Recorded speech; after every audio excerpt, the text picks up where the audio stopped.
Salut tout le monde. Alors que les médias mainstream vous parlent encore de soutien indéfectible à l'Ukraine, la réalité est bien différente. Pendant que vous regardez cette vidéo, Trump et Poutine sont déjà en train de redessiner la carte de l'Europe dans votre dos. Ce qu'on ne voit pas peut parfois tout changer.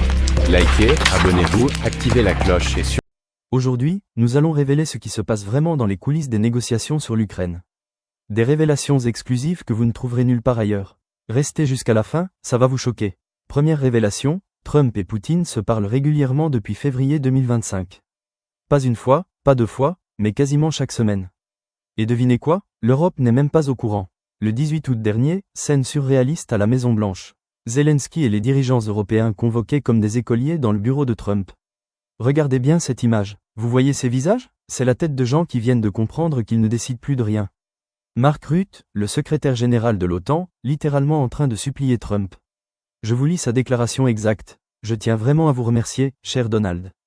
Cher Donald, le patron de l'OTAN qui fait de la lèche à Trump comme un stagiaire qui veut garder son job. Mais le plus fou, c'est ce qui s'est passé après cette réunion. Trump décroche son téléphone et appelle directement Poutine. Devant les Européens? Non, ils étaient déjà repartis. Message subliminal, les vrais négociateurs, c'est nous deux. Deuxième révélation, et c'est là que ça devient vraiment choquant. Voici la carte que Poutine a proposée à Trump lors de leur rencontre en Alaska. Zone rouge, territoire que la Russie garde définitivement.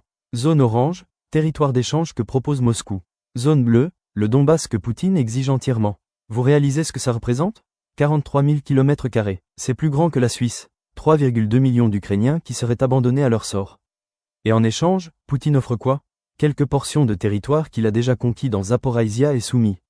C'est comme si quelqu'un volait votre voiture et vous proposait de vous rendre les pneus en échange de vos papiers. Mais attendez, le pire, c'est la réaction de Trump à cette proposition. D'après nos sources, il a dit, et je cite, « C'est négociable, négociable, des millions de vies humaines, c'est négociable. » Troisième révélation, l'Europe n'existe plus géopolitiquement. Elle n'est même plus consultée sur les décisions qui la concernent directement. Macron qui découvre les négociations territoriales dans la presse. Scholz qui appelle Washington pour avoir des infos. Von der Leyen qui tweete son soutien indéfectible, pendant que Trump et Poutine se partagent déjà le gâteau. Regardez ces chiffres. Les États-Unis représentent 40% du budget militaire occidental. L'Europe entière, 25%. Qui commande? Celui qui paye. Et le plus humiliant dans tout ça?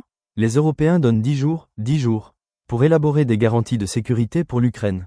Sous coordination américaine, évidemment. Ils ne sont même plus maîtres du calendrier. Nicolas Mirkovitch, expert géopolitique, révèle des informations troublantes. Les vrais protagonistes de cette guerre, ce sont les États-Unis et la Russie. L'Europe assiste au spectacle depuis les gradins. Quatrième révélation, pendant que les diplomates négocient dans le luxe, sur le terrain, c'est l'horreur quotidienne. Des témoignages directs depuis le terrain révèlent une autre réalité. Viktor, lieutenant ukrainien stationné près de Kramatorsk, exprime son amertume face aux concessions envisagées. Il nous abandonne après 3 ans de guerre? Viktor et ses hommes se battent avec du matériel occidental pour défendre des territoires que l'Occident est prêt à céder à Poutine. L'ironie est tragique. Coût de la reconstruction de l'Ukraine, 750 milliards d'euros. Pourcentage du territoire que Trump pourrait céder, 15%. Vous commencez à comprendre l'équation? Il est plus facile d'abandonner 15% du pays que de payer 750 milliards pour le reconstruire entièrement. Alors, qu'est-ce qui nous attend en 2025? 3 scénarios possibles. Scénario 1, paix négociée avec concession territoriale. Poutine gagne, Trump s'en attribue le mérite, l'Europe fait profil bas. Scénario 2, gel du conflit à la coréenne. La guerre continue, mais en sourdine. Parfait pour les budgets occidentaux. Scénario 3, escalade totale si Zelensky refuse les concessions.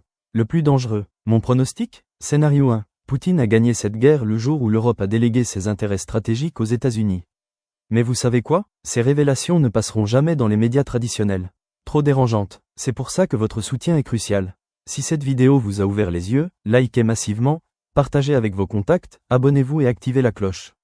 C'est comme ça qu'on contourne la censure des algorithmes. Et en commentaire, dites-moi, pensez-vous que Trump a raison de négocier avec Poutine, ou est-ce une trahison de l'Ukraine? Ce qu'on ne voit pas peut parfois tout changer. Likez, abonnez-vous, activez la cloche et surtout, ne tournez pas le regard.